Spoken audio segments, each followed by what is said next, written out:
Okay, we made it back over to Camp Milton. I wanted to show y'all things that I missed last time, and hopefully before it rains, I can go over to Tilly Fowler um, Park to show y'all a couple things. One would be the brick road, where it was built in 1917, I think, or 18. It was during the First World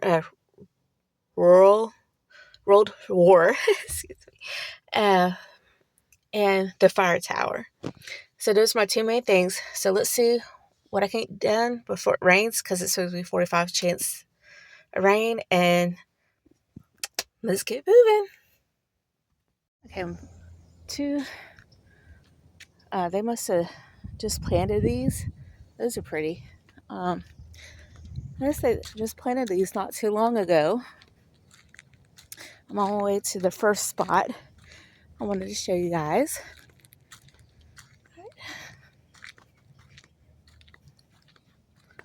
Alright, you guys. So this is going to be an interesting history. This, I'll call it bridge. It was built in the 1800s, or at least the original was. So this is it, and there's going to be a sign at the end. I want to have to turn around because after I get to it, I don't know who else does this, but I always got to look over to the sides of the bridge. Just a habit. I don't know where I got it from, but I just like looking at everything. So, but after this sign, I won't have to turn around because there's literally no walkway afterwards. I think there used to be a bench or something over here because it looked like it's just enough room for one. This is where it drops off at. So it's campaign bridges at McGirt's Creek. Bridges were not always glamorous, and the Civil War troops on the move used logs and filled dirt to span the gaps over streams, rivers, bogs, and swamps. In water channels, workers would spend entire days hauling logs into place in waist-deep mud water. Crude trestles were built where more stability was needed. Sometimes these supports were fastened into adjacent trees for even greater strength. The campaign bridge in front of you was built in 2006. Okay, I got that wrong. Sorry, you guys. To show how a similar bridge may have looked during the Civil War, the actual campaign bridge was probably not built on this site. So, my bad, y'all. So, actual bridge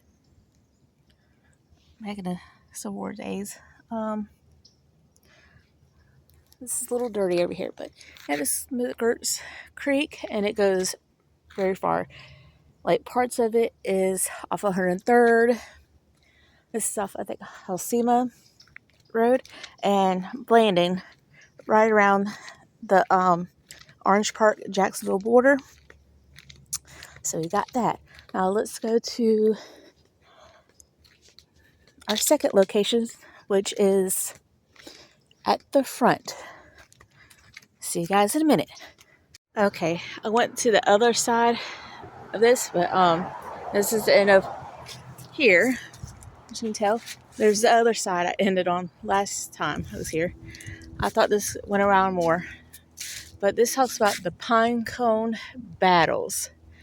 Longleaf pines at one time, longleaf pine trees covered approximately 50 million acres of coastal plain in southeastern United States. After 200 years of logging, the number of these trees has been greatly reduced. Often the longleaf pine has been replaced by faster growing species, including slash pine and lolly pine to help replace longleaf pines. Efforts are being made to plant more of these trees. Longleaf pine may have been the predominant pine species grown at Camp Milton during the Civil War. The large cones would have made tempting burrs to throw in a contest. These are the longleaf pine cones' actual size. I used to see a lot of those around when I was in elementary school. I seen they're planting some pine trees, so they might be them. So if you want to screenshot it, you can. I want to read it. In late March 1864, the 6th Georgia Regiment at Camp Milton challenged the 1st Georgia regulars to a battle with lighted pine burrs to take place that night. An account of the battle was written by an enlisted man. After dark, each regiment formed its line of battle, each man having an armful of burrs and a lighted one in his hand. After a hard fight, the regulars surrendered, the 6th outnumbering them. The 2 regiments then joined forces and attacked the 19th, who had been interested in spectators. The skirmish lines became engaged. The lines of battle then moved forward. Such fireworks I have never witnessed. It was certainly a great sight to see hundreds of lighted burrs thrown from one line at the other. The next day, General Harrison's brigade challenged General Colquitt's, Colquitt, of course, possibly S. Can't forget that. For a pine burr battle, there was a sick between 1,000 to 1,500 men on either side, and each one with a lighted burr in his hands, or probably 1,000 burrs flying through the air at one time. Lightwood knots were freely used in place of burrs. A good many of the boys were badly bruised up. The next day, General Colquitt issued an order prohibiting any more fights with burrs. An account of the battle as written by a enlisted man, and you can see it at perimeter photos provided by www.civilwarphotos.net. So that is an interesting account. I guess they were bored and needed to do something. So let's see what else we can do here before I leave. I'm near up front. You can see some of the houses and, of course, the road. The other side, I don't know if you can really see it, but there's a boardwalk there. So let's do what we got to do. Alright, so this is what I was talking about when they're planting more stuff. Trucks out. And there are the pines I was talking about. If I can see them. Of course, they're using pine straw. I got a section going on over here as well. Trying to figure out what these are. That's pretty though.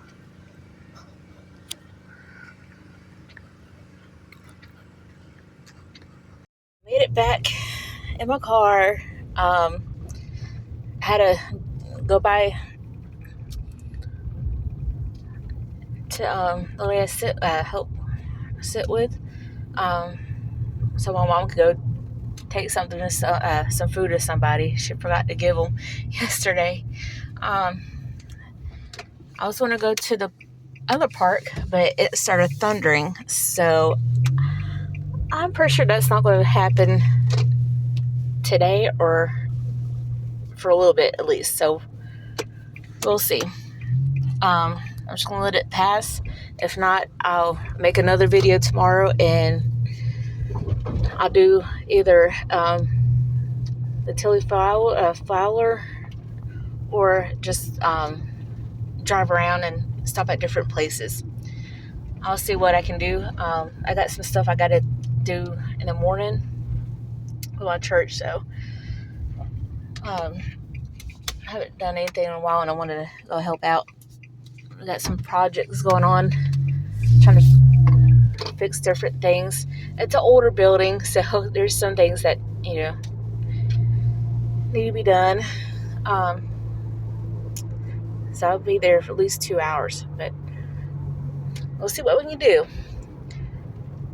So, and I have a chance to go to the Norman studio. So we're looking into, when I say we, it's me and 3 other people. We're going to try to do a group thing where we're going to go do a tour of that. See what dates they're going to do it, because they mostly do stuff on the weekends. So that might be, 2 or 3 weeks out. If we can get something sooner, we will. I want to see if we can, if I can go in with the camera and video it. If not, that's okay. I'm still going to go and, check it out. I love anything history, not anything, but I love history, and it's good to know, to learn about the city I've grown up in my whole life. So either way, well, hopefully they'll let me film, even if it's not everything, at least something. Take pictures, anything. But like I said, if not, that's okay. And I want to go ahead and get off this video. I'll see you guys later. I'm probably not smart to try to drive and talk on my phone. See you guys later. Bye.